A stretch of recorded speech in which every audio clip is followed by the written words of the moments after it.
আসসালামু আলাইকুম প্রিয় আপুরা।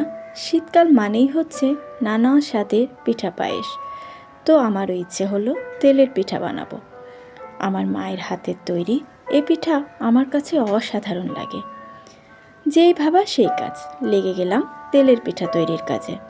সব কিছু ঠিকঠাকই ছিল, কিন্তু যখনই ব্যাটারটা তেলে দিলাম তখনই ঘটতে লাগলো সব তেলেস্মাতি কাণ্ড। কি বলবো, পিঠা তৈরি হচ্ছে কিন্তু সেগুলোর কি রূপ! কোনোটা গোল, কোনোটা চ্যাপ্টা, আবার কোনোটা ত্রিভুজাকৃতির। মনে হচ্ছিল পৃথিবীর সবচেয়ে কঠিন সাবজেক্ট নিয়ে বসেছি। পিঠা তৈরি শেষ, বুঝলাম তেলের পিঠা বানাতে গিয়ে আমি আবিষ্কার করে ফেলেছি নতুন এক পিঠা। যে পিঠার নাম হতে পারে ইকরিমিকরি পিঠা। স্বাদে কিন্তু অতুলনীয় ইকরিমিকরি। ভালো থাকবেন সবাই, আল্লাহ হাফেজ।